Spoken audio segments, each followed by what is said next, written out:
Buenos días a todos. Iniciamos este día, viernes 24 de marzo del 2023, la clase de leyes procesales de familia.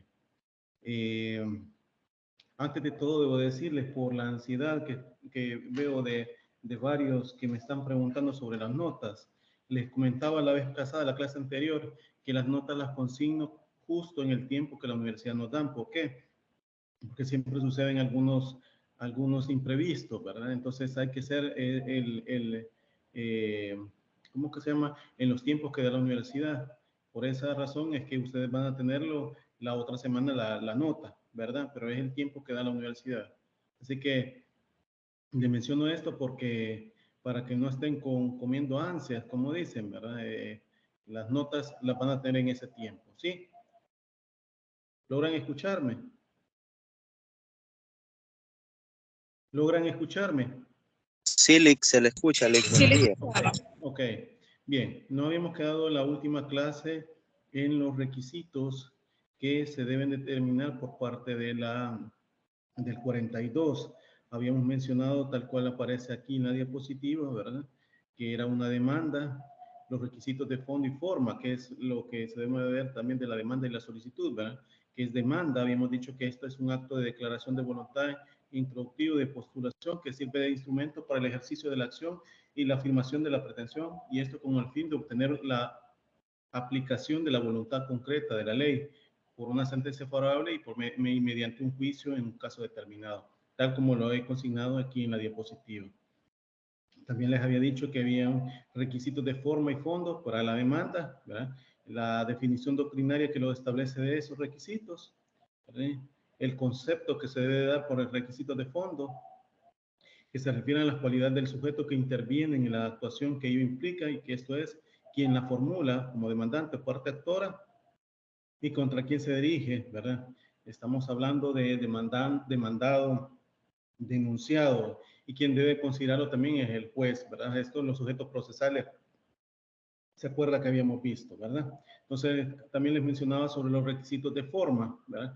Que son los que atañen a la redacción de la demanda y es que deben de tomar en cuenta y ajustarse a los diferentes aspectos que la ley procesal exige, que estos son esenciales y por lo general aparecen así, ¿verdad? Habíamos visto los literales primero, A, B, donde estábamos viendo del nombre de las partes, su domicilio, el A, B, me refiero del artículo 42 de la ley procesal de familia, que donde están los nombres de las partes, su domicilio, las pretensiones, los fundamentos de hecho y de derecho, o sea, ¿cómo se llama? La narración precisa de los hechos, la norma aplicable al caso concreto, y también comprende la presentación personal de la misma en idéntica forma a como se exige para un poder, ¿verdad?, de representación, ¿verdad? Entonces habíamos visto también la capacidad del demandante, la capacidad del demandado y la competencia del juez o jueza de familia. Recordando esto de la capacidad del demandante, mencionarles, ¿verdad?, lo que establecía el EPINE y hoy Ley Crecer Juntos, que la capacidad progresiva de las adolescentes, ¿verdad?, mayores de 14 años que pueden otorgar poder, les mencionaba yo a ustedes, a excepción cuando hay suspensión o pérdida de la autoridad parental, que en esos casos es el Procurador General de la República quien representa al niño, niño o adolescente, ¿sí? Entonces, en esos casos se tramitan de esa forma, ¿verdad? La capacidad del demandado, le mencionaba que hay pretensiones en las cuales hay que demostrar esa calidad. ¿En qué sentido? Le mencionaba también a ustedes el caso de declaración judicial de paternidad, donde realmente menciona el 150 de la Ley Procesal de Familia, que debe haber herederos, no, perdón, 150 del Código de Familia, que diga que debe haber herederos para que esta situación pueda entablarse contra el supuesto padre que ya falleció, ¿verdad? Entonces, eso sería para el caso de declaratoria judicial de paternidad post-morte, o sea, ya que haya fallecido el reconociente o el padre a quien no reconoció el hijo o hija. También en las uniones no matrimoniales, les mencionaba a ustedes que en las uniones no matrimoniales la declaratoria de herederos también es importante a partir del hecho de que deben de establecer su calidad de herederos, ¿verdad?, del causante para que puedan ser demandados, ¿verdad? La competencia del juez es a partir de lo que ya vimos con la jurisdicción, que esto también da a partir del domicilio del demandado, ¿sí? Habíamos visto también esos requisitos de fondo, perdón, que se deben de determinar a partir del hecho de haberse escogido el procedimiento adecuado, ordinario o especial de cada caso, y que el juez puede corregir el error del demandante y adecuarlo al procedimiento señalado en la ley. Les mencionaba yo en el caso, por el principio iuria novi curia, ¿verdad? El juez sabe de derecho, quiere decir ese principio iuria novi curia, ¿verdad? Entonces, el juez, por saber de derecho, puede encauzar, ¿verdad?, las pretensiones que legalmente correspondan. Les mencionaba yo los ejemplos en el sentido de que se haya entablado una nulidad de partida de nacimiento por 2 asientos de partidas que tenía una misma persona, les mencionaba a ustedes, y les decía que en estos casos perfectamente se puede iniciar como filiación ineficaz conforme al 138 del Código de Familia, porque este artículo 138 del Código de Familia en relación con el 27 de la Ley Transitoria nos dice que una persona puede tener un solo asiento de partida de nacimiento y por ende, en este caso, ¿verdad?, el demandante, bueno, el juez puede adecuar la pretensión del demandante si en el supuesto que fuera eso, porque hacen una leve separación algunos abogados entre lo que establece el 196 del Código de Familia y el 1551 y 1552 del Código Civil, donde hablan de las nulidades. Si bien es cierto este hecho de falsedad que pueden haber en los asientos de partida de nacimiento, pero el punto acá estriba si hay 2 asientos de partida de nacimiento y si es así, pues uno lo puede adecuar a filiación ineficaz, tomando en cuenta que el epígrafe de ese artículo 138 habla de filiación ineficaz no por el hecho de la filiación propiamente tal, ¿va?, sino que la ineficacia, viendo la ineficacia como un supuesto de nulidad, ¿verdad? También la habilidad para demandar personalmente o poder de postulación, ¿verdad? Esto ya lo habíamos visto cuando hablamos del poder. También habíamos hablado de la prueba del derecho a presentarse el demandante si se demanda en nombre de otro, ¿verdad? Eso a partir de los representantes legales de los niños o adolescentes, les mencionaba que en estos casos pueden ser el madre o el padre, o en todo caso el Procurador General de la República, quien los represente, ¿verdad? La prueba de representación del demandado, ¿verdad? Les mencionaba la declaratoria de heredero, ¿verdad? Cuando la ley exige que se demande a varias personas o se trate de litis consorcio necesario, debe dirigirse la demanda contra todos, ¿verdad? En el supuesto que haya una pluralidad de demandados, como les decía, en el caso de declaratoria judicial de paternidad, declaratoria judicial de unión no matrimonial, donde se establece que ya hay herederos establecidos, y si hay una pluralidad, estamos hablando de 2 o más, ¿verdad? Entonces, contra ellos sería, porque ellos representan la masa sucesoral del causante, ¿sí? Bien, entonces también habíamos hablado en los casos que la ley exige la prueba inicial de interés sustancial demandante para formular sus pretensiones y del demandado para contradecirlo, ¿verdad? Y de la legitimación de la causa de las partes, que estos serán, ¿verdad?, requisitos de fondo de las partes. ¿Cuánto pueden ser en de la demanda? ¿Cuánto pueden ser en estos casos? Recordemos que el 118 del Código de Familia para la declaratoria de unión no matrimonial establece que la convivencia debe haberse realizado 1 año, ¿sí? Y dependiendo de la ruptura, sea por muerte del conviviente o muerte o separación de ellos, ¿verdad?, tiene 3 años para entablar la demanda. Entonces, estamos hablando que está desde ese momento, pues, una prueba inicial de interés para eso, para que sea refutado por la contraparte, ¿verdad? También la declaratoria de heredero, ¿verdad?, si pueden hacer, etcétera. Pero este supuesto es que debe demostrarse el inicio de la demanda. ¿Por qué? Porque esos son los parámetros que se van a impugnar en su momento, ¿verdad? También que no existe una debida acumulación de pretensiones o subjetiva de parte, ¿verdad? Entonces, en este caso, ¿verdad?, la acumulación la vamos a ver en su momento con los incidentes, pero esto es partir de la situación de los requisitos que se pueden dar, ¿verdad? También el requisito de forma es la redacción de la demanda, como les decía antes, que es el detalle exigido por ley procesal de familia y también el mismo civil, ¿verdad? Que esta es de aplicación supletoria, que determina también cuáles son los requisitos que debe cumplir la demanda. La presentación de la demanda en la debida forma ante la receptora o distribuidora de demandas, como les decía yo, en juzgados que tienen receptora o distribuidora de demandas. También los anexos exigidos por la ley, cuáles son las copias, ¿verdad? Que pueden establecerse, ¿sí? Entonces, en este supuesto nos habíamos quedado en el 42, ¿verdad? ¿Sí? ¿Hay preguntas hasta este momento?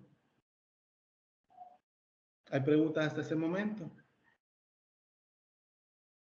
Los escucho. ¿Hay preguntas? Sí, no.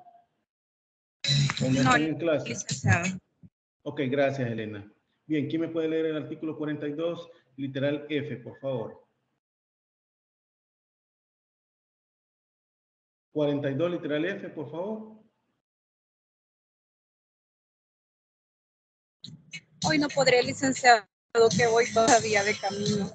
Ok, muchas gracias. Los demás, gracias, Elena, muy amable. ¿Los demás? Artículo 42, literal F, Literal. licenciado. Sí, sí, sí, por favor. El ofrecimiento y la determinación de los medios de prueba que el demandante pretenda hacer valer. ¿Sigo con el G, licenciado? Sí, no, esa está bien. Muchas gracias. Muchas gracias, Esmeralda. Bien, como lo ha leído Esmeralda, en este supuesto del artículo 42, literal F, ¿verdad? Debe entenderse acerca de este literal, ¿verdad? Como un ofrecimiento de prueba. Esto va en consonancia con el 44 de la Ley Procesal de Familia, ¿sí? Como ofrecimiento de prueba, la proposición que el demandante le hace a la autoridad judicial, ¿verdad? Y por determinar de los medios de prueba, el señalamiento, digamos, preciso y concreto de los medios probatorios, es decir, cuáles medios probatorios se emplearán para sus pretensiones, los cuales pueden consistir en prueba documental, testimonial, etcétera, como forma de complementación a esta parte de la demanda, ¿verdad? Esto lo establece, como les decía, el artículo 44 de la Ley Procesal de Familia, ¿verdad? Y este establece que junto a la demanda se acompañará la prueba documental que se pretende utilizar para hacer valer la pretensión, ¿verdad? En caso de no contar con ella, se debe mencionar su contenido y el lugar donde se encuentra, debiendo pedir su incorporación, obviamente, en el momento procesal oportuno. ¿Cuál es el momento procesal oportuno? El de aportación de prueba, como lo establece el artículo 109 de la Ley Procesal de Familia. Lo mismo concierne a la prueba testimonial, pues en la demanda se designará, ¿verdad?, las generales de los testigos y el lugar donde pueden ser citados. Y si se propusieran otros medios probatorios admitidos, ¿verdad?, en el derecho común, ¿verdad?, deberán incluso concretarse su objeto y su finalidad. Eso es importante, el objeto y finalidad, ¿verdad?, y su singularidad. ¿Por qué? Porque este 44 menciona que para el objeto y finalidad de la prueba, ¿para qué usted va a presentar esa prueba? Y esto va en consonancia con el 311 y 317 del Código Procesal Civil y Mercantil.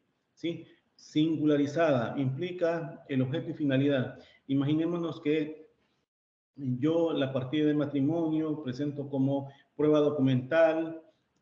¿Para qué me va a servir esa prueba? No le digo nada. Entonces viene el juez y le dice, ¿cuál es la finalidad? La finalidad de la partida de matrimonio es demostrar el estado familiar de casado de los cónyuges, ¿verdad? Y qué es el que se pretende disolver, ¿verdad? Ese es el objeto y finalidad. La singularidad es que la detalla toda, ¿verdad? Entonces, ahí podemos decir ese objeto, finalidad y singularidad. Es decir, el por qué se debe acompañar desde un principio los medios de prueba que se pretenden utilizar en el proceso y que se encuentran tácitamente establecidos en la brevedad del proceso con el que debe desarrollarse el mismo y el principio de economía procesal, ¿sí? Van a haber supuestos como, por ejemplo, la declaración jurada de ingresos y egresos que establece el inciso último de este artículo 42, que menciona que deben de hacerse, debe de presentarse junto con la demanda, y el 46 dice junto a la contestación de la demanda. Pero ustedes me podrían decir, bueno, si no las presentan en ese tiempo, se declara inadmisible. No. ¿Por qué? Porque este aspecto lo puede presentar posteriormente y, como les digo, en la etapa de ordenación de prueba, como lo establece el artículo 109 de la Ley Procesal de Familia, ¿sí? Pero esto no obsta para que no, no lo quieran presentar, ¿verdad? Porque todo eso lo va a valorar el juez en su momento, sobre todo cuando se consignan cuotas alimenticias, ¿sí? Entonces, bajo ese supuesto, podemos decir que está el hecho de presentar la prueba.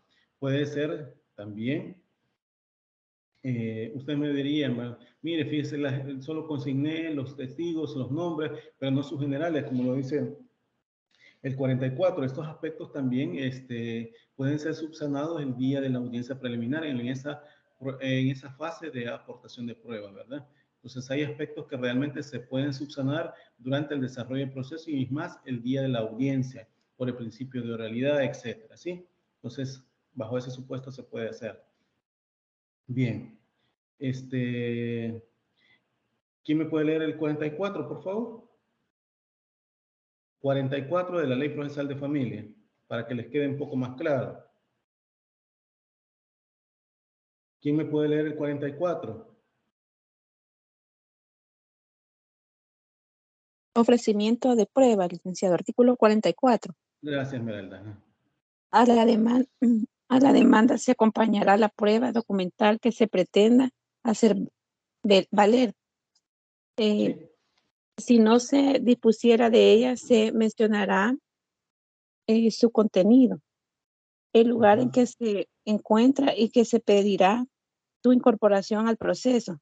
Si se solicitare prueba testimonial, se indicarán las generales de los testigos y el lugar donde puedan ser citados. Si se tratase de otros medios de prueba, deberá solicitarse su práctica, concretando su objeto y finalidad. Posteriormente, se podrán ofrecer pruebas sobre hechos sobrevinientes o relacionados con los hechos que el demandado aduzca en la contestación.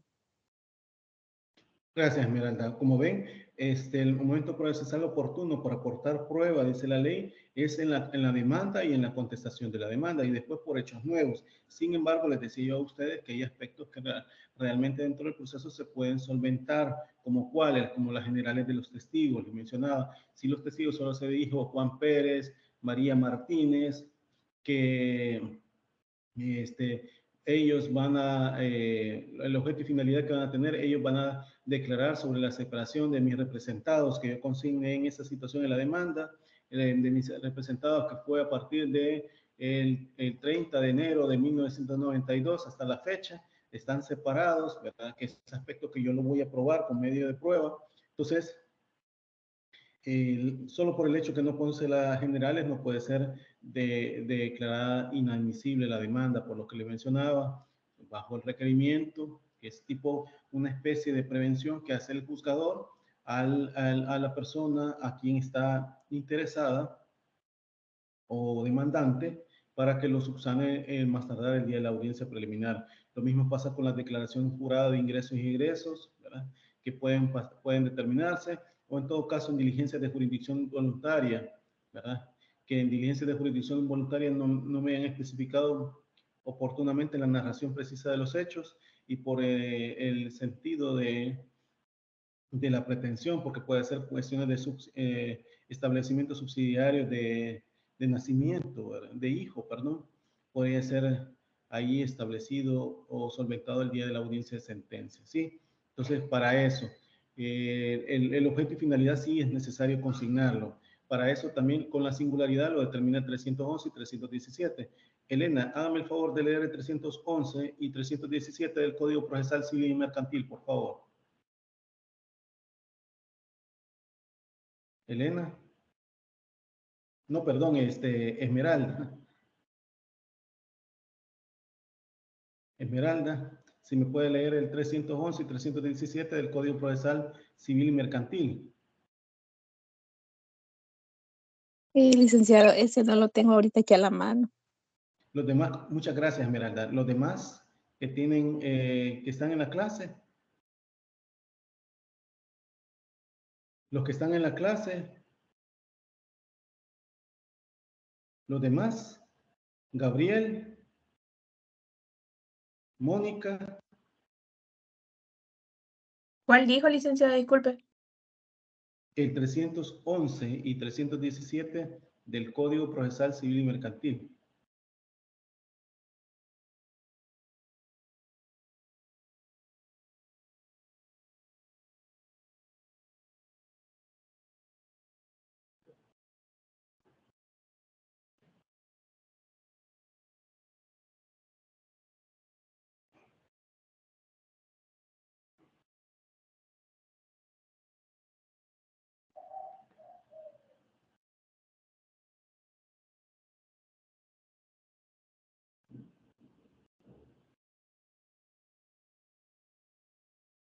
Lo logró encontrar, Roxana.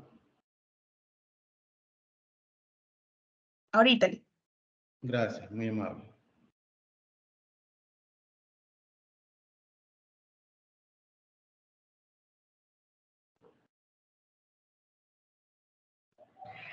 Lo leo yo si gusta, licenciado. Ok, Elena, por favor. Me dijo 317, ¿verdad? 311 primero y después 317. Ok, ahorita se lo leo.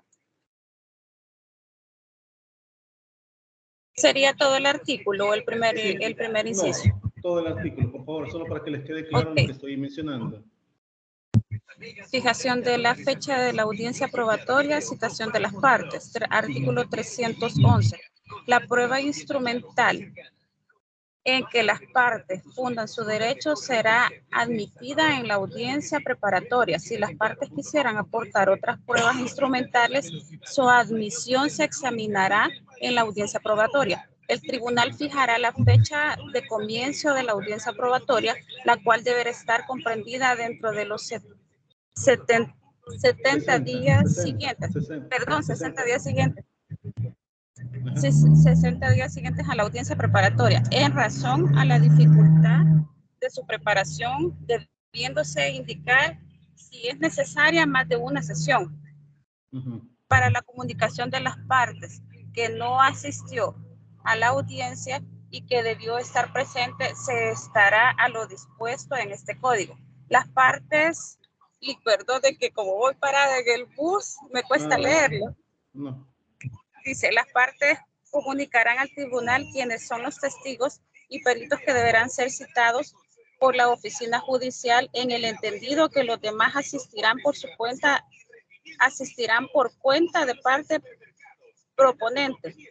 La citación se practicará con antelación suficiente con respecto a la fecha de inicio de la audiencia probatoria. Las partes indicarán las pruebas que se practicarán mediante auxilio judicial.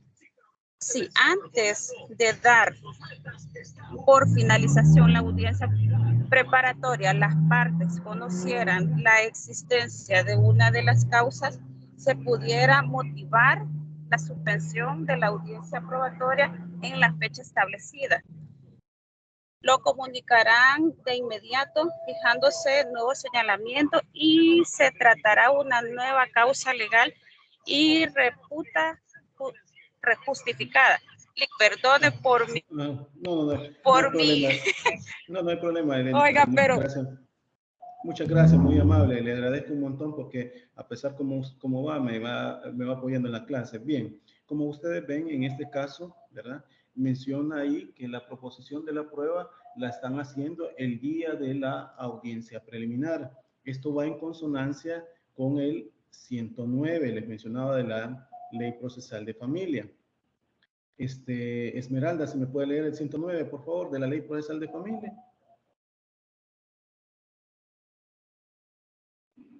Esmeralda.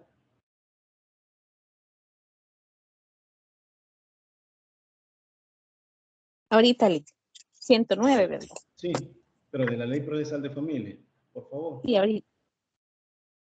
El 109 dice ordenación de prueba. A continuación, el juez resolverá sobre los medios probatorios solicitados por las partes, rechazadas los que fueren inadmisibles.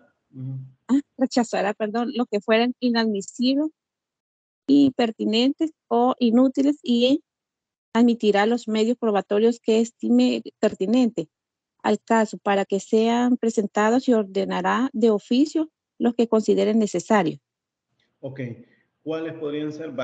Como ven ustedes aquí, la ordenación de prueba, esa fase que se está en la audiencia preliminar, ahí donde el juez viene, verifica toda la prueba de las partes, y como por la oralidad les mencionaba ahí, puede ser que allí, a pesar de que haya deficiencias en la demanda o contestación de la demanda, el juez en la audiencia lo puede subsanar, y sobre todo en esta fase que es la ordenación de pruebas, ¿sí? Entonces, acá, y el juez de manera oficiosa también puede ser, ¿cómo se llama? librar oficio, cualquier situación que pueda hacer, ¿verdad? En estos casos pueden relacionar ustedes el artículo 139, literal B de la Ley Procesal de Familia, cuando habla de alimentos, fijación de alimentos por parte del juzgador y sobre todo para la investigación, cuando no han habido prueba robusta o en todo caso determinante para poder establecer la cuota alimenticia de los hijos, ¿verdad? Eso en consonancia, ¿verdad? 109 al 139 de la Ley Procesal de Familia. ¿Quién me lee el 103.17, por favor? Esto para que les quede claro de dónde va en lo de la prueba, ¿verdad? Porque puede ser que yo les pregunte esa situación que estamos hablando en este momento en el examen y pues de esos artículos ustedes pueden mencionar, ¿verdad? La respuesta que yo les he estado diciendo. 3.17, por favor. ¿Quién me lee el 3.17? ¿Roxana? ¿Elena? ¿O Esmeralda? Se lo leo, yo lo llevo a la mano, pero me cuesta leerlo. Ok, la proposición de la prueba, artículo 3.17. La prueba debe de ser propuesta por las partes en la audiencia preparatoria o en la audiencia de procedimiento abreviado, salvo casos expresamente exceptuados en este código.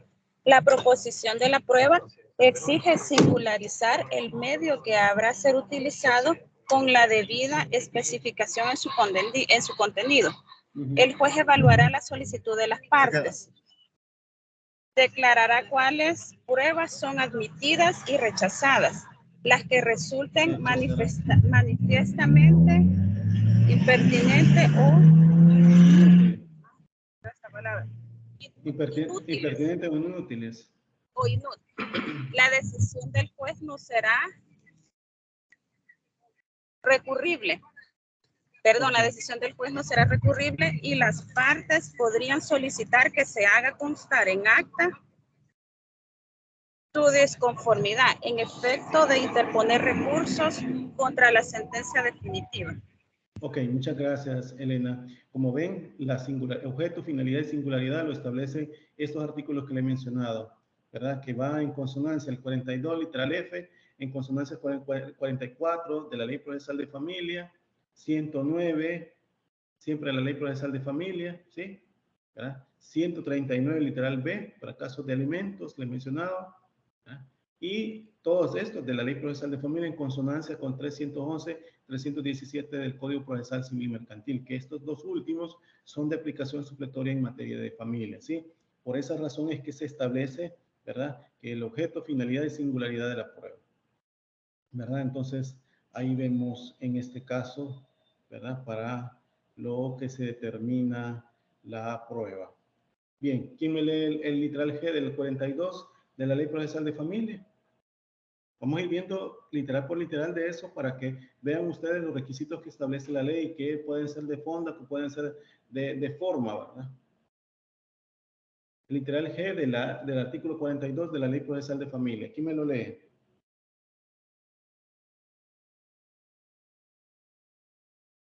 ¿Quién me lee el 42 o elijo a uno de ustedes?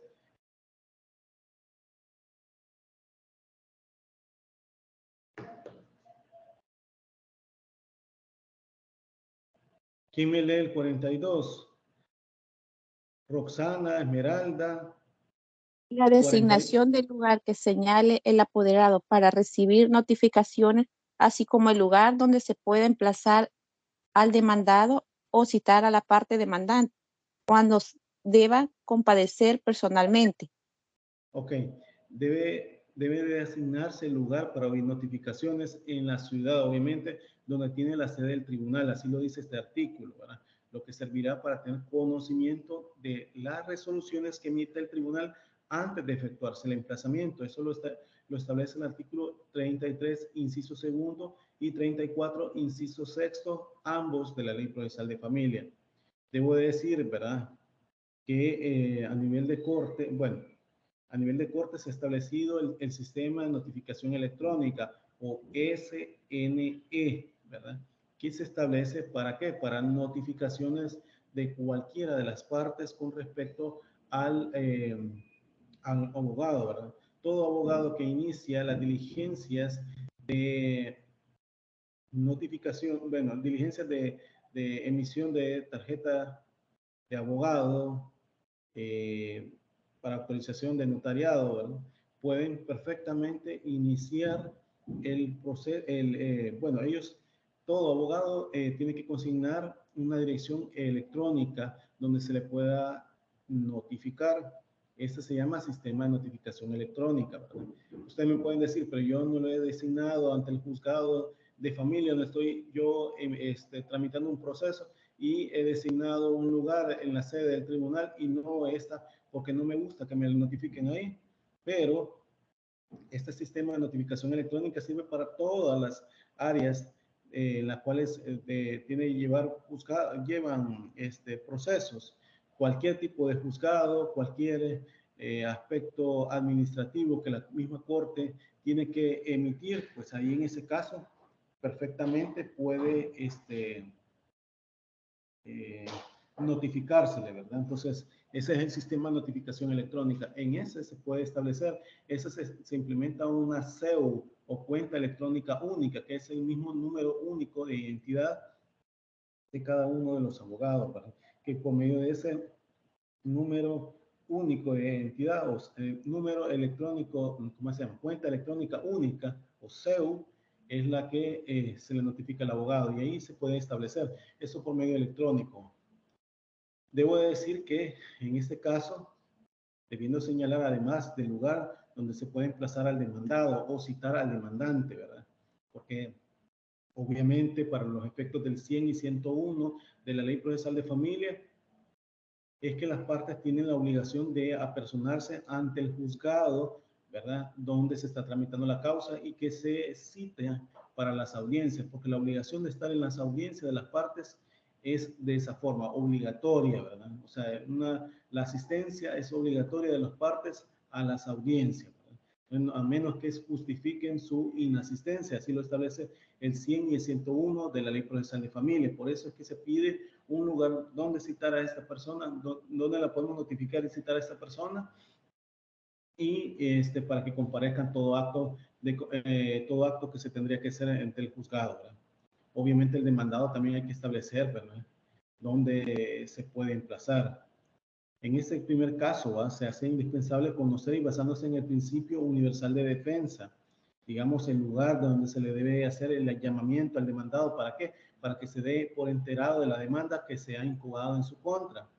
Y obviamente haga uso de los derechos que la ley le franquee. Y en el segundo supuesto, o sea, en el hecho de notificarse o citarse al demandante, ¿verdad?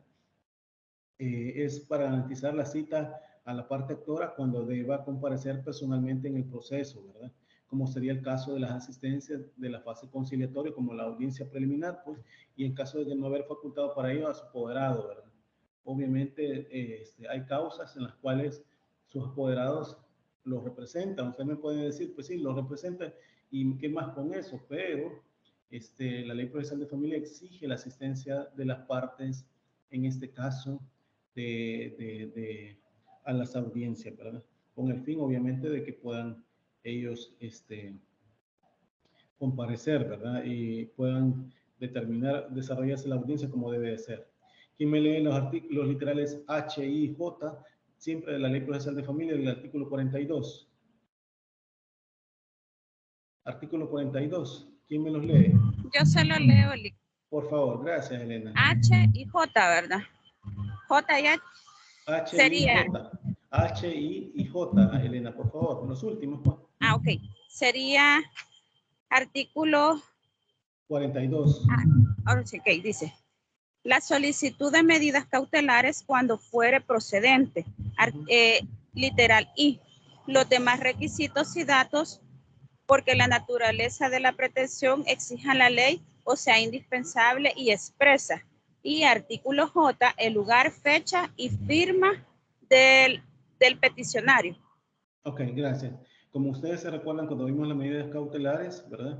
Las medidas cautelares pueden ser, ¿verdad?, antes de iniciar la demanda, en la demanda, ya en el procedimiento establecido y posterior al dictado de la audiencia. ¿Se acuerdan cuando estuvimos viendo de las medidas cautelares? Pues en este caso, si se está mencionando que hay una medida cautelar previo, ¿verdad?, que se dictó, es necesario mencionarla acá. ¿Para qué? En el proceso, ¿verdad? Me refiero en la demanda. ¿Para qué? Para que sea ratificada por el juez, y aquí el juez en este nuevo proceso ya le está dando trámite, ¿verdad?, a la medida cautelar que se dio previo al inicio de la demanda. O en todo caso, si lo está pidiendo en la demanda, ahí establecer, obviamente con los requisitos, ¿se acuerdan cuando estuvimos hablando? La apariencia de buen derecho y el peligro de la demora, pues sobre eso se tienen que poner también, ¿verdad?, los presupuestos para el dictado de la medida cautelar, sea que está pidiendo una anotación preventiva de la demanda, un secuestro de bienes, sea que está pidiendo alimentos provisionales, etcétera, ¿verdad? Como medida cautelar. De eso se está refiriendo el literal H de la Ley Procesal de Familia. Los requisitos que por su naturaleza de la pretensión exige la ley, les mencionaba yo a ustedes, pero esto amparándose que hay aspectos procesales que están dentro del, ¿cómo se llama?, de los sustantivos, es decir, dentro del Código de Familia. ¿Cuáles me podrían decir ustedes? Como les decía yo, la declaratoria de herederos para casos de declaratoria judicial de paternidad, para casos de declaratoria de unión matrimonial, ¿verdad?, donde se necesita este tipo de documentos que se anexen dentro de la pretensión, porque la ley lo exige. No lo establece aquí como requisito del 42, pero sí la ley le exige en este caso que se deben determinar, ¿sí? Obviamente también los requisitos, bueno, eso de la literalidad, ¿verdad?, esos requisitos que la ley establece deben ser obviamente exigidos por ella y que sean indispensables expresarlo. El lugar y firma del peticionario, obviamente, porque la demanda tiene que llevar un nombre, el lugar, fecha y firma del peticionario. Obviamente con el peticionario sería el demandante por medio de su abogado. El abogado tiene que firmarlo, tiene que poner los sellos de abogado, ¿verdad?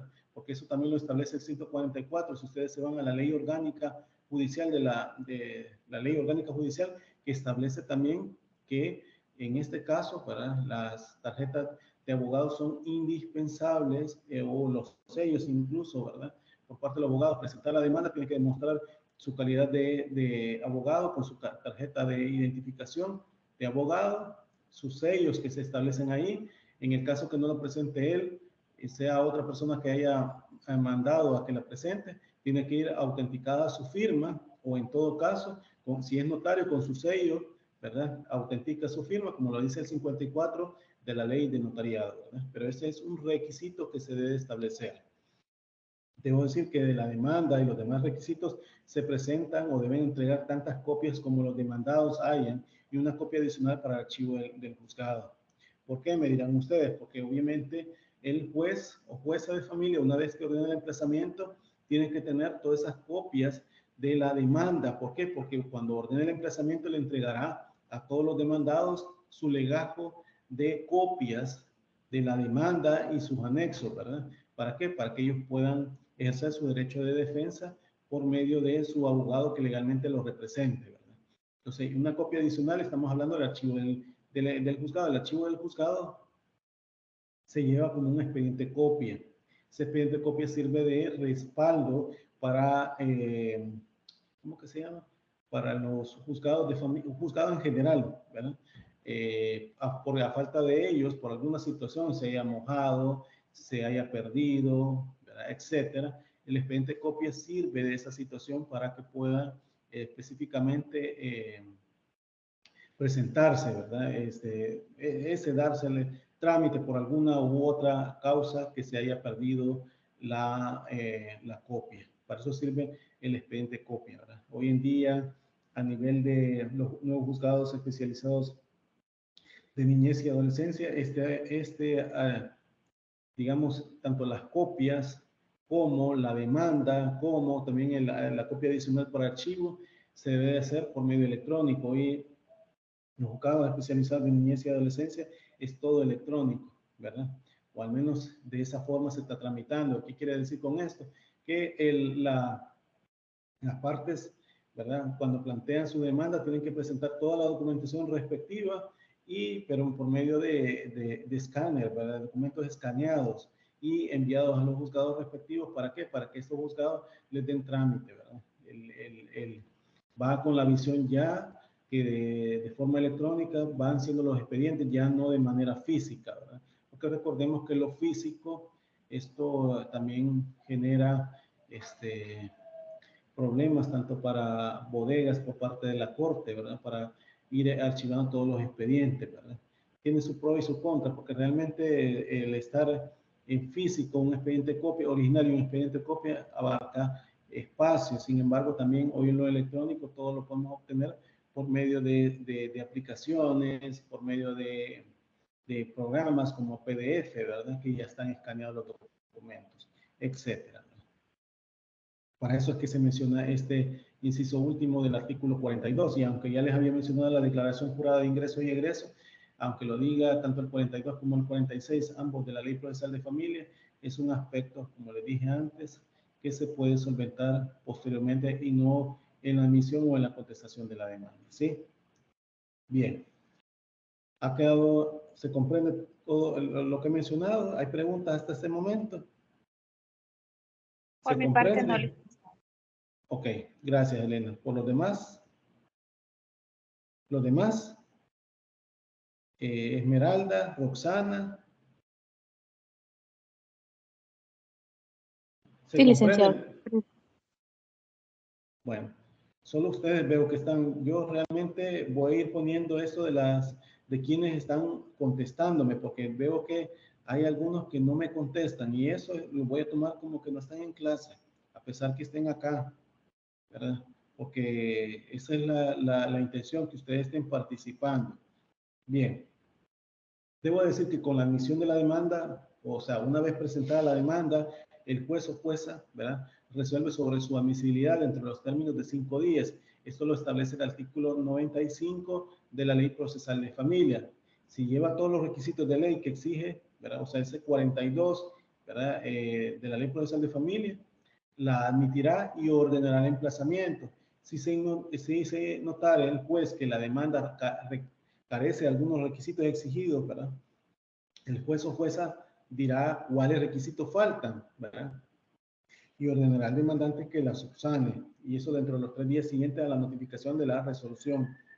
Esto lo establece el artículo 96 de la Ley Procesal de Familia, en donde se ordena la referida subsanación. Si no lo hace, se declara inadmisible, ¿verdad? O sea, si no subsana las prevenciones, y en cuyo caso el derecho queda salvo y se podrá plantear la demanda, ¿verdad?, nuevamente en cualquier tiempo que por el supuesto dentro de los márgenes de la caducidad de la acción, ¿verdad?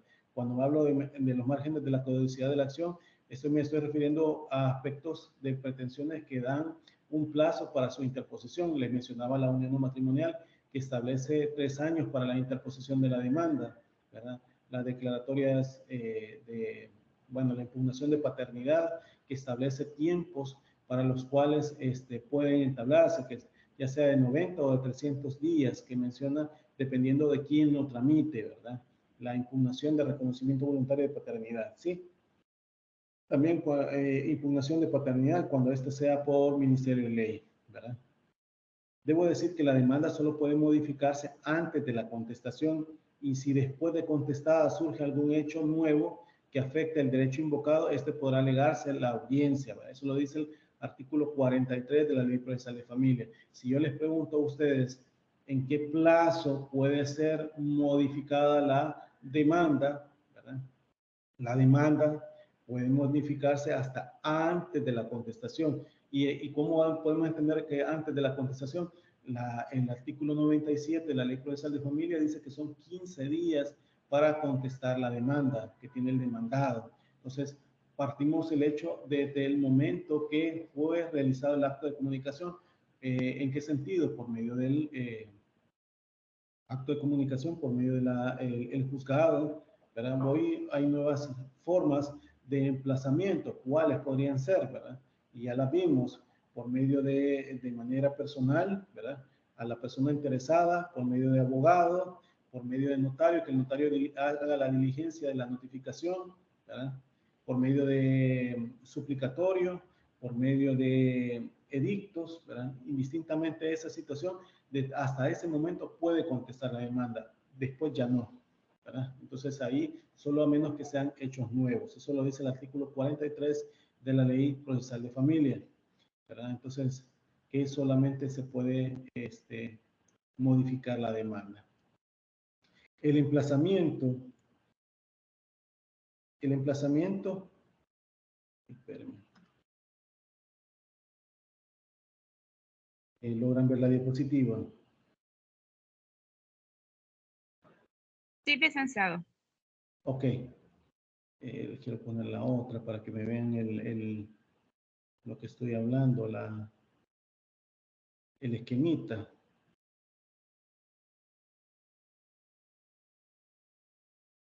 ¿Logran ver el esquema? Sí. Vaya, estamos acá hablando del 42 de la Ley Procesal de Familia, ¿verdad? Cuando les dije de esto es que reúne los requisitos del 42, este esquema. De aquí nos vamos a la prevención que establece el artículo 96 de la Ley Procesal de Familia. Aquí hay dos supuestos. Una, que la subsana y dos, que no la subsana y dos, que no la subsana.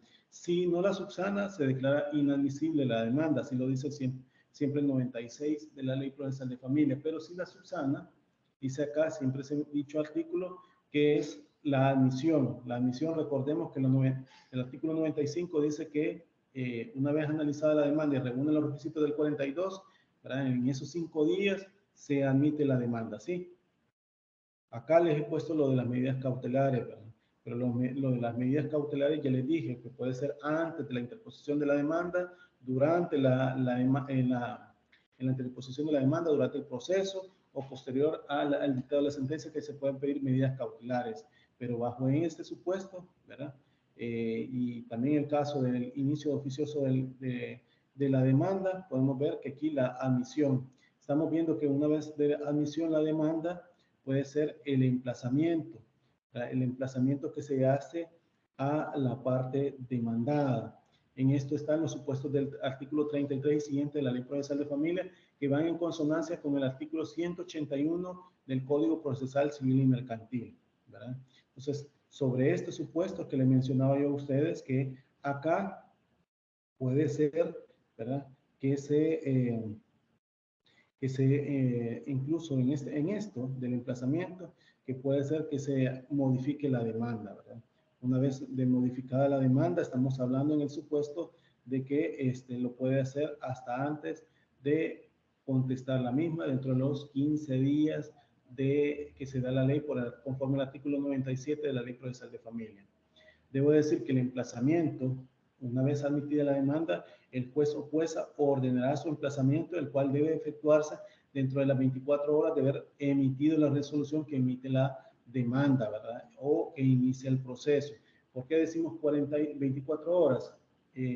Porque eso lo debe establecerse en el instante por parte del juzgador, esto en consonancia con el artículo 181 y siguiente del Código Procesal Civil y Mercantil, para que se establezca por parte de el juzgador para notificarlo. Van a haber supuestos en los cuales usted me diga, mire, pero hay lugares donde el juez no lo hace, hace uso, ¿cómo se llama manda oficio al juzgado de paz para que realice el acto de comunicación, porque no está dentro de la circunscripción territorial de la sede judicial del tribunal, ¿verdad? O del juzgado. Entonces yo les digo, pues sí, pero partiendo de ese hecho, ¿verdad? Se manda el emplazamiento, ya sea por correo electrónico institucional o ya sea por correo nacional, para el juzgado respectivo. Ahí se tarda un tiempito para ellos para hacerlo, dependiendo de la carga de trabajo, y ahí se realiza, ¿verdad? El emplazamiento. Pero ahí puede ser un tanto que se puede dilatar, se puede hacer un poco más tardado el diligenciamiento del emplazamiento, pero en puridad es en ese tiempo, es decir, después de dictado, hay que ir a emplazar al demandado, por medio de suplicatorios también, suplicatorios cuando se van a hacer fuera del país. Eso se tarda un momento porque la Corte, hay que mandar oficio a la Corte Suprema de Justicia lo aprueba, lo manda al Ministerio de Relaciones Exteriores, y Ministerio de Relaciones Exteriores, ¿verdad? Por medio de sus embajadas o consulados, también verifica el diligenciamiento de ¿cómo que se llama? Del suplicatorio. La provisión, como les decía, o oficio que se manda ante el juzgado de paz o de familia para que se realice el emplazamiento, ¿verdad? Es bajo ese supuesto, ¿verdad? Que obviamente el demandado pueda tener conocimiento de la demanda, ¿verdad? Esto cuando se trate de demandado ausente, también debemos de tomar en cuenta que se realiza por medio de dicto mediante un aviso que se publicará 3 veces en un diario de mayor circulación por un intervalo de 5 días entre cada una de las publicaciones. Eso lo establece el artículo 34, inciso 4 de la Ley Procesal de Familia. ¿Por qué digo esto? Porque en estos casos, con esos intervalos hay que establecerlo. Hay algunos que lo establecen esos intervalos en días hábiles, hay otros dicen días corridos.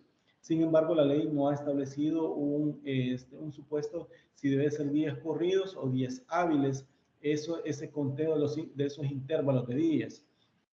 La ley solamente dice que hay intervalos de 5 días entre las 3 publicaciones, ¿verdad? Entonces, si se hacen las 3 publicaciones con intervalos, ¿verdad?, de 5 días, estamos hablando que indistintamente se haga por medio de días hábiles o días corridos, pero siempre y cuando las partes tengan la oportunidad de verificar por medio de en el periódico, ¿verdad?, que en realidad son emplazados. Recordemos que los diarios hoy en día ya no solo son físicos, sino que también son virtuales, se pueden ver por la web y puede verificar uno si en verdad es demandado en dichos periódicos, ¿verdad? Esa es la idea, que lleguen en el conocimiento. Sobre esto del emplazamiento por edicto, debo de decir que también por resolución emanada por la Corte, por la Sala de lo Constitucional, ¿verdad?, de la Corte Suprema de Justicia, ya por 2011, 2012, se estableció que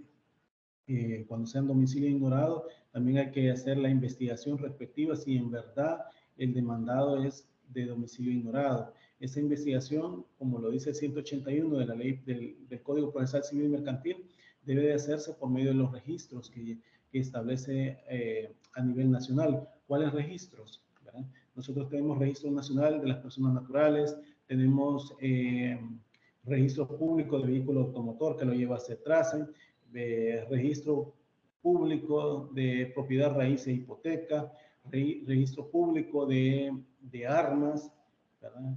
Tenemos registro público de movimientos inmigratorios, inmigración, ¿verdad?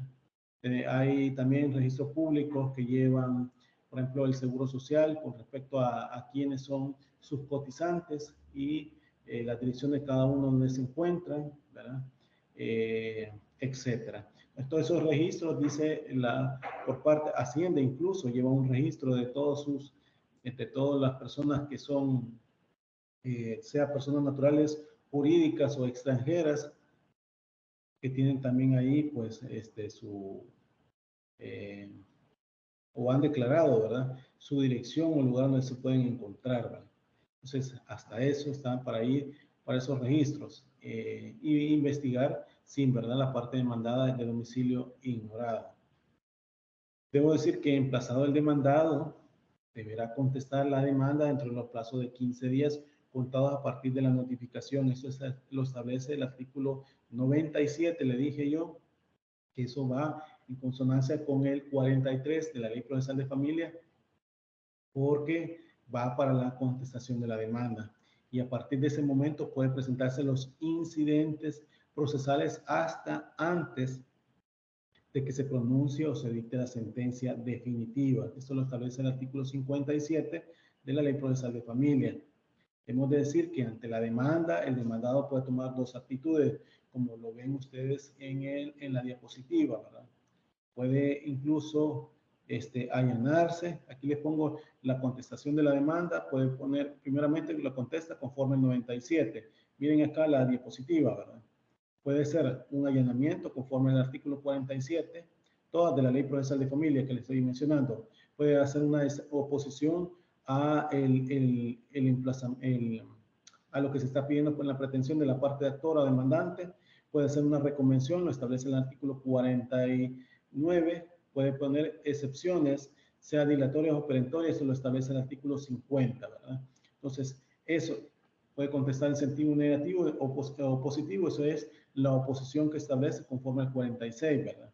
Y partiendo de este hecho, vemos que la parte puede ser, si en el caso que no contesta la demanda, por ejemplo, en el proceso civil se dicta la declaratoria de rebelde a petición de parte contraria, ¿verdad? Pero en materia de familia no existe declaratoria de rebelde, ni el acuso de rebeldía por disposición expresa de la ley, según lo expresa el artículo 92 de la Ley Procesal de Familia, ¿verdad? Por tanto, si el demandado deja pasar el término y no contesta la demanda, el juez o jueza de familia de oficio sigue adelante y el procurador de familia toma la representación del demandado, ¿verdad? Y la asunción de su representación, así como la sentencia definitiva, se le notifica al demandado conforme al artículo 112. ¿Verdad? Muchas veces en estos casos, en materia de familia, se ha dicho que como ya la representación la tiene el procurador de familia, la notificación es del demandado hacerla por aparte, ¿verdad? Es un tanto redundante, es decir, porque si ya tiene apoderado en manera oficiosa que se le ha nombrado, es el apoderado que queda notificado, sea procurador o procuradora de familia adscrito o adscrita al juzgado, o en todo caso, el abogado de oficio que se consigna, ¿verdad?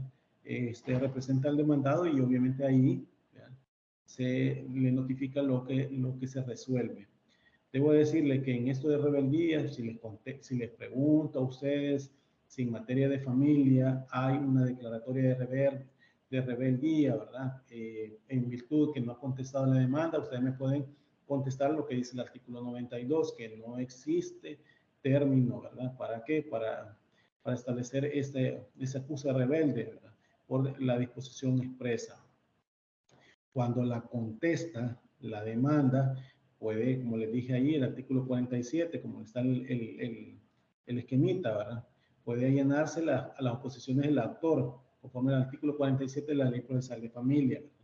Cuando el demandado reconoce expresamente sus fundamentos de hecho y derecho, y en cuyo caso se procede a dictar la sentencia, salvo que el juez o jueza rechace el allanamiento por considerar necesario decretar prueba de oficio, porque advirtiere fraude o lo pidió un tercero interviniente.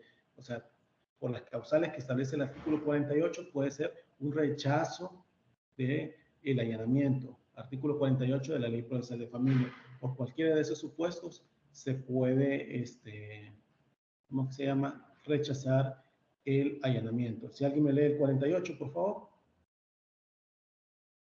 Artículo 48. Dijo el artículo de la Ley de Familia, ¿verdad? Exactamente. Sí, exactamente, Elena. Características, artículo 48. El régimen de separación de bienes. No. Elena, Ley Procesal de Familia, no Código de Familia. Perdón. Sería improcedencia de allanamiento. Sí, el 48. Ok. Artículo 48. Allanamiento no produce efecto y el juez podrá rechazarlo y practicar prueba de oficio cuando. Literal A, advirtiere fraude. Literal B, lo pidiera un tercero excluyente. Literal C, el demandado no tuviera la libre disposición del derecho o este es irrenunciable. Literal D, lo hiciera el apoderado que no esté especialmente facultado. Literal E, los hechos admitidos no pudieran probarse por confesión si la ley exige la prueba específica. Literal F, la sentencia pudiera producirse efecto de cosa juzgada respecto a terceros. Y literal G, existiere litisconsorcio necesario y no hubiera conformidad de todos los demandados. Ok, gracias, Elena. Bien, como pueden ver ahí, el rechazo puede establecerse por una multiplicidad de supuestos en las cuales la ley ya determina que tiene, en qué sentido puede rechazarse, ¿verdad? Como lo ha leído Elena, en primer lugar puede ser el fraude. ¿Por qué el fraude? Porque cualquier situación que genere, por ejemplo, que no se le haya emplazado al demandado, se haya ocultado la dirección, ¿verdad? O en todo caso se le haya falsificado su firma y un abogado X haya llegado a allanarse cuando la persona demandada no lo ha, ¿cómo se llama?, no ha firmado el poder, etcétera. Cuestiones de fraude, ¿verdad? Le estoy hablando, eso lo dice el 42, siempre y cuando el juez puede ver esa situación, ¿verdad? También cuando lo piden el tercero excluyente, les mencionaba yo a ustedes en su momento que el tercero excluyente, ¿verdad? Era una persona tercera que en todo caso no viene ni coadyuvar ni la parte actora ni la parte demandada, tiene un supuesto, un interés ajeno a la pretensión. ¿Se acuerdan cuando les mencionaba el caso típico de la protección de la vivienda familiar? Que les decía, ¿verdad? O sea, los cónyuges, los convivientes están disputando el hecho de que se saque del tráfico jurídico ese bien y se establezca como protección a la vivienda familiar, conforme al 46 del Código de Familia. Entonces, si el tercero viene, ¿por qué? Porque el tercero excluyente es una institución financiera, como decía a ustedes, cualquier institución financiera, sea banco, sea cooperativas, etcétera, que haya otorgado el crédito, ¿para qué? Para la obtención de esa vivienda y viene a poner un allanamiento sobre la pretensión, en esos casos, no, porque no es un tercero coadyuvante, sino que es un tercero excluyente. Esto va también en consonancia con cuando existen litisconsorcios necesarios y que no hubiera conformidad de los demás demandados, porque todos tienen que establecerse para que se dicte el allanamiento, ¿verdad? También que el demandado no tuviera la libre disposición de su derecho o este es irrenunciable. ¿Cuáles casos me pueden decir ustedes? Suspensión de la autoridad parental, pérdida de la autoridad parental, en que en estos casos no tiene una libre disposición de este, ¿verdad? O por alimentos, obviamente, en esto de los alimentos se establece que también las obligaciones, ¿no? Las personas no pueden relevarse de toda obligación, ¿verdad? Cuando el apoderado realmente no estuviera facultado para ello. Las facultades, ¿se acuerdan cuando estuvimos viendo lo del poder? Pues la facultad la establece el 69 del Código Procesal Civil Mercantil, sea el inciso primero o sea el segundo. Para el caso de allanamiento, el inciso segundo dice tiene que ser expreso por la literalidad de lo que establece el poder, ¿verdad? Entonces, en este caso, ¿verdad? Tiene que establecerse en el poder que al apoderado, ¿verdad?, se le da esa facultad de allanarse. Si no se le da esa facultad de allanarse, no puede venirlo a alegar en el proceso, ¿verdad? ¿Por qué? Por la transmisión de los obligaciones que realmente la parte actora o parte demandada va a realizar, ¿verdad? Sobre eso, ya sea contestación de la demanda o contestación de reconvención, ¿verdad? Los hechos admitidos que no pudieran probarse por confesión si la ley exige prueba específica. Obviamente hay situaciones que, como les repito, al igual que el caso de pérdida, suspensión de la autoridad parental, aunque sean de esa forma, ¿verdad? No se pueden probar por medio de confesión. Confesión, estamos hablando que la parte demandada puede venir a decir que acepta los hechos, ¿verdad? Está confesando que todos los hechos que se están determinando son ciertos, ¿verdad? Que la sentencia puede producir efectos de cosas juzgadas respecto a los terceros. Recordemos que contra terceros, ¿verdad? Si se da, sea tercero coadyuvante, tercero excluyente, obviamente si van o su alcance, su efecto de la sentencia da alcance a estos terceros, pues también tendría que valorarse sobre el allanamiento, ¿verdad? Entonces, se comprende. El punto es que acá, que en este caso, ¿verdad? El allanamiento, la ley procesal de familia establece que no produce efectos de derechos irrenunciables si el demandado no tiene capacidad de disposición de los hechos, y si lo hace el apoderado y ese no está facultado para hacerlo, también, ¿verdad? Si los hechos admitidos no pueden probarse por confesión, porque la ley exige prueba específica, y si si la sentencia produce efectos de cosas juzgadas respecto a terceros, cuando exista el litisconsorcio necesario y el allanamiento no provenga de todos los demandados, ¿verdad? Entonces, ese es el supuesto, ¿verdad?, para contestar la demanda. También puede ser el hecho que el demandado podrá contestar la demanda oponiéndose a las pretensiones del autor, a todas las pretensiones. Imaginémonos de uno de divorcio, se opone al divorcio por la segunda causal. Me estoy inventando, ¿no? Se opone al divorcio por la segunda causal de separación, se opone para las pretensiones conexas al divorcio, como por ejemplo cuidado personal, régimen de visita y cuota alimenticia, ¿verdad? Entonces, ahí en sentido negativo. ¿Por qué? Porque el demandante dice, bueno, miren, nosotros estamos todavía conviviendo, ¿verdad?, no nos hemos separado, o en todo caso, mire, a pesar que yo estoy viviendo en Estados Unidos, llegamos a un acuerdo que yo me iba a venir para Estados Unidos y siempre seguíamos la convivencia matrimonial, como lo establece el 36 del Código de Familia, inciso segundo, etcétera.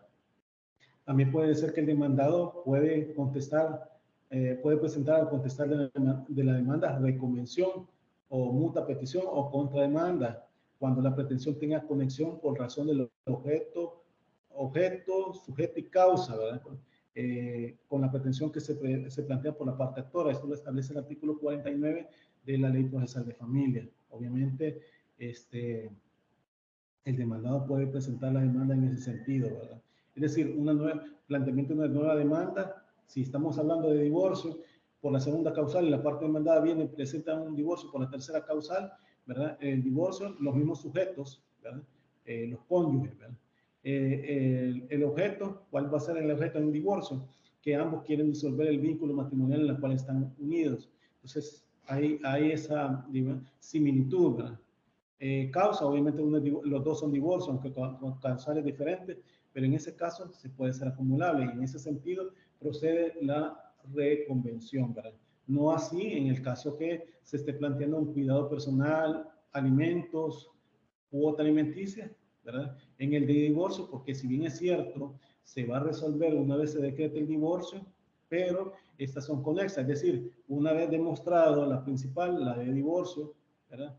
Su consecuencia es que el juez va a determinar a quién de los padres va a conferir el cuidado personal de los hijos, la cuota alimenticia, el régimen de visita en la cual se establece, pero no es lo principal, ¿sí? Entonces, por ende, habría que valorar si se puede o no plantear una reconvención, pero en este caso no se plantean cuando las pretensiones no tengan conexividad. Si hay conexividad entre el objeto, entre el sujeto, objeto y causa, sí, ¿verdad? Y ahí aparece la reconvención, ¿verdad? Tomen nota de eso, porque esto les puedo preguntar en los exámenes, ¿verdad? ¿Cuándo se debe poner una reconvención, ¿verdad? Usted me tiene que contestar cuando tenga conexidad, ¿verdad? Con la pretensión principal, ya sea por objeto, sujeto, objeto y causa, como lo establece el 49 de la Ley Procesal de Familia, ¿verdad? También dentro de la contestación de la demanda puede el demandado también presentar excepciones, sean dilatorias o perentorias, como lo establece el artículo 50 de la Ley Procesal de Familia, ¿verdad? Dilatorias puede ser que se esté objetando la competencia del juez, porque le dice el demandado, mire, yo no soy del domicilio de, me invento, San Miguel, soy del domicilio de Santa Ana, ¿verdad? Entonces, voy a poner la excepción dilatoria de incompetencia en razón del territorio. ¿Por qué? Porque yo no soy, mi domicilio no es San Miguel, es Santa Ana, por decir un ejemplo, ¿verdad? Perentorias, podemos decir, mire, en el caso de la caducidad de la unión no matrimonial, la 118 de la ley del Código de Familia establece que debe de plantearse la demanda de unión no matrimonial dentro de los 3 días posteriores a la separación, sea por esa separación de forma física por los convivientes o sea por muerte de uno de los convivientes. 3 años, y esto lo presentó al 4º año, entonces ya por la caducidad ya tiene una improponibilidad, entonces por eso presento yo la excepción perentoria de improponibilidad de la demanda, ¿sí? O en todo caso la impugnación de paternidad, porque establece impugnación de reconocimiento voluntario de paternidad, porque establece tiempos para poderse establecer, o la nulidad del reconocimiento voluntario de paternidad, que establece entre 90 y 300 días, ¿verdad? Indistintamente la persona que lo presenta. Partiendo de ese hecho, ¿verdad? Se puede presentar las excepción perentorias de improponibilidad de la demanda por aspectos que ya se establecen en el 277 del Código Procesal Civil y Mercantil, que esto va en consonancia con la improcedencia que establece el 45 de la Ley Procesal de Familia en materia de familia, ¿verdad? También se puede, en la contestación de la demanda, la confesión, pero no para todas las pretensiones, les he mencionado de ustedes, casos de pérdidas o suspensión de la autoridad parental, y en este caso no es que vamos a dictar sentencia directamente, solo porque confesó en la contestación de la demanda que lo que estaba mencionándose de abandono era cierto, ¿verdad? ¿Por qué? Porque obviamente un padre no se puede desligar de su padre así tan fácil, de sus hijos, perdón, así tan fácil. tienen que seguir un proceso, ¿verdad? Y que obviamente requiera pruebas si en verdad esa situación está aconteciendo.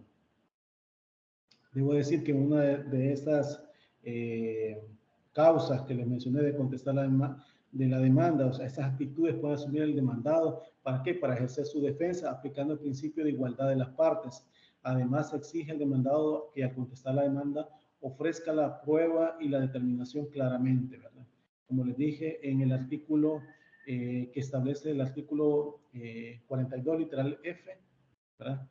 Esto en consonancia con el 44, ambos de la Ley Procesal de Familia, 44 y 46, ambos de la Ley Procesal de Familia, que va en consonancia también con el 311 y 317 del Código Procesal Civil Mercantil, que ahí habla de la objeto, finalidad y singularidad de la prueba, ¿sí? Entonces, ustedes perfectamente pueden aquí, en todo caso, hacer, contestar la demanda y, como les digo, oponer la oposición de esta demanda, sea en sentido positivo, sea en sentido negativo, ¿verdad? Poner las excepciones perentorias obligatorias que establece el artículo 50 de la Ley Procesal de Familia, ¿verdad? Poner la reconvención, aquí como lo miran ustedes en la diapositiva, ¿verdad? O en todo caso el allanamiento, siempre y cuando, ¿verdad?, esto proceda, ¿sí? ¿Hay alguna pregunta con respecto a esto? Para que ustedes vayan viendo No, sobre licenciado. los requisitos. Ok, gracias, Elena.